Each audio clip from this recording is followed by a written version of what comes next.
የእግር ጉዞ ቀላል እንቅስቃሴ ብቻ አይደለም። በቀን ከ15 እስከ 30 ደቂቃ ብቻ ያህል የእግር ጉዞ ማድረግ በሰውነት ላይ 11 ወሳኝ የጤና ጥቅሞችን ይሰጠናል። የልብ ጤናን ከመጠበቅ እስከ አስገራሚ የክብደት መቀነስ ውጤቶች። ስለዚህ በዛሬው ቪዲዮአችን መደበኛ የእግር ጉዞን በዕለት ተዕለት እንቅስቃሴ ውስጥ ሲያካቱ ሊያዩዋቸው የሚችሏቸው 11 ለውጦችን በስፋት የምናይ ይሆናል። በተለይ ሰባተኛው ጥቅም አስገራሚ ነው። እንዲሁም በየቀኑ እንደዚህ ጤናው እንዲጠብቁና እንዲያሻሽሉ የሚጠቅመውን መረጃ እንዲያገኙ ይህንን ቻናል አሁኑኑ ሰብስክራይብ ማድረግዎን አይርሱ።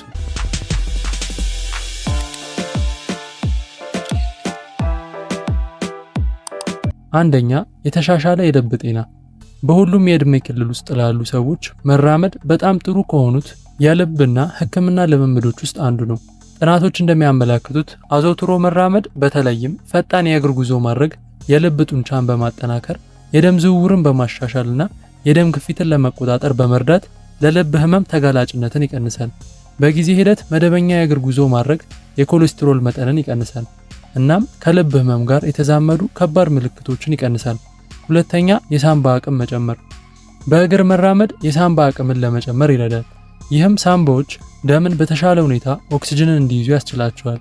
ይህም አጠቃላይ የሳንባ ቅልጥፍናንና ኃይልን ያሻሽላል። በተለይ ቀላል የመተንፈሻ አካላት ችግር ላለባቸው ሊጠቅም ይችላል። የዕለት ተዕለት የእግር ጉዞ እንደ ስር የሰደደ የሳንባ ምች በሽታዎችን በመከላከል የሳንባ ጤናን ይደግፋል።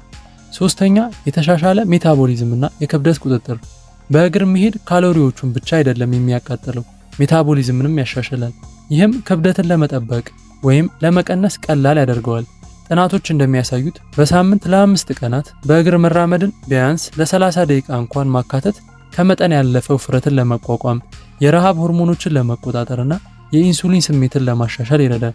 ይህም ሁሉም የሜታቦሊክ ጤናን ይደግፋል። አራተኛ፣ የአእምሮ ጤናን ያሻሽላል። አካላዊ እንቅስቃሴ ኢንዶርፊን፣ ዶፓሚን እና ሴሮቶኒን እንዲለቀቁ ያደርጋል። ሁሉም ኬሚካሎች ለጥሩ ስሜትና ጭንቀትን የሚቀንሱ ናቸው። ለፀሐይ ብርሃን መጋለጥ የቫይታሚን ዲ ውህደትን ስለሚደግፍ እናም ስሜትን ለመቆጣጠር ስለሚረዳ ከቤት ውጪ የእግር ጉዞ ማድረግ እነዚህን ተጽዕኖችን ያሰፋዋል። በእግር መራመድ የመንፈስ ጭንቀት ምልክቶችን ለማቅለልና አጠቃላይ የስነ ልቦና ደህንነትን ለማሻሻል ይረዳል። አምስተኛ፣ የተሻሻለ የጡንቻ ጥንካሬ። መራመድ በመገጣጠሚያዎች ላይ ከመጠን በላይ ጫና ስለሚያሳድር ጡንቻዎችን ለማጠንከር ተመራጭ እንቅስቃሴ ያደርገዋል። አዘውትሮ መራመድ ጡንቻዎች አቅም እንዲኖራቸው ያደርጋልና የሲኖቪያል ፈሳሽን በመጠበቅ የመገጣጠሚያ ጤንነትን ይደግፋል፣ መገጣጠሚያዎችን ያለሰልሳል። በተጨማሪም የእግር እንቅስቃሴን እምቢ የማለትን ይቀንሳል። በተለይም አርትራይተስ ላለባቸው ሰዎች በጣም ጠቃሚ ያደርገዋል። ስድስተኛ፣ የምግብ መፈጨት ሂደትን ያግዛል። የዕለት ተዕለት የእግር ጉዞ የአንጀት ውስጥ እንቅስቃሴን በመጨመር የምግብ መፈጨት ስርዓቱን ይደግፋል።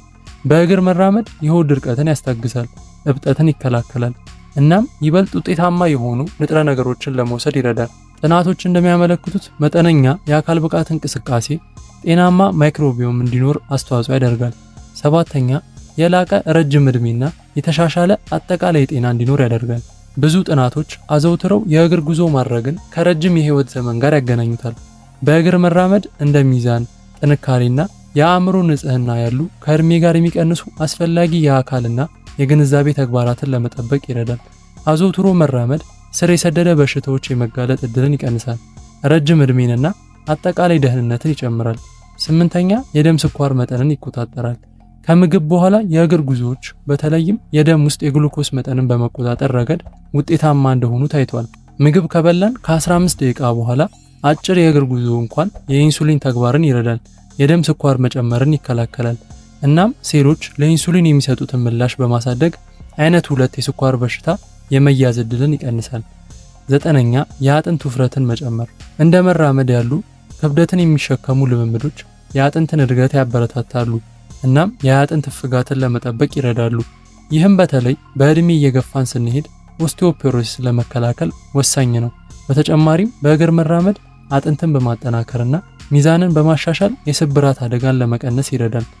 አስረኛ፣ የተሻሻለ የእንቅልፍ ጥራት። በመደበኛነት የሚራመዱ ሰዎች የተሻለ የእንቅልፍ ጥራት ይኖራቸዋል። የአካል ብቃት እንቅስቃሴ የእንቅልፍ ሁኔታን የሚቆጣጠረው የሰውነት ውስጣዊ ሰዓት እንዲቆጣጠር ይረዳል። በእግር መራመድ የጭንቀት ሆርሞን የሆነውን ኮርቲሶል መጠንን ይቀንሳል። ይህም ጥልቀት ያለውና እረፍት የሚሰጥ እንቅልፍ እንዲኖር ያደርጋል። 11 የተጠናከረ የበሽታ መከላከል ስርዓት። እንደ መራመድ ያለ መደበኛ የአካል ብቃት እንቅስቃሴ የሰውነትን በሽታ የመከላከል አቅምን እንደሚያሳድግ ተረጋግጧል። ይህ የሰውነት ኢንፌክሽኖችን የመለየትና የመዋጋት ችሎታን ይጨምራል። ከቤት ውጪ መራመድ ጤናማ የሆነ ንጹህ አየር እንዲኖሩት ሊያደርግ ይችላል። ይህም የመተንፈሻ አካላትን በሽታ የመያዝ ዕድልን ይቀንሳል። ከፍተኛ የእግር ጉዞ ጥቅሞች ለማግኘት የሚረዱ ተጨማሪ ምክሮች፣ አንደኛ ወጥነት። በየቀኑ ቢያንስ ለ30 ደቂቃ የእግር ጉዞ ለማድረግ ያቀዱ። እንዲሁም በተመሳሳይ ሰዓት ቢሆን ይመረጣል፣ የበለጠ ልማድ ለማድረግ ስለሚረዳ። ሁለተኛ እርምጃዎችን መጨመር። በዕለት ተዕለት እንቅስቃሴ ውስጥ አጭር ነገር ግን በፍጥነት የእግር ጉዞ ማድረግ የልብና የደም ሕክምና ጥቅሞችንና የካሎሪ ማቃጠልን ይጨምራል። ሶስተኛ ማህበራዊ ግንኙነት።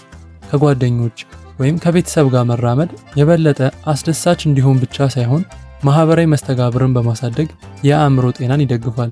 መራመድ የአካልና የአእምሮ ጤናን ለመለወጥ በጣም ውጤታማ፣ ተደራሽና አስደሳች መንገድ ነው።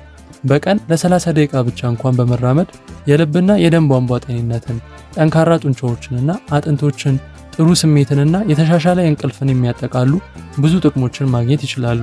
አይ ሆፕ በዛሬው ቪዲዮ ጠቃሚ መረጃና ትልቅ ግንዛቤ እንዳገኛችሁበት ተስፋ አደርጋለሁ። እንደዚህ አይነት ጠቃሚ የጤና መረጃ እንዲደርሳችሁ ደግሞ ሰብስክራይብ በማድረግ ቤተሰብ ይሁኑ።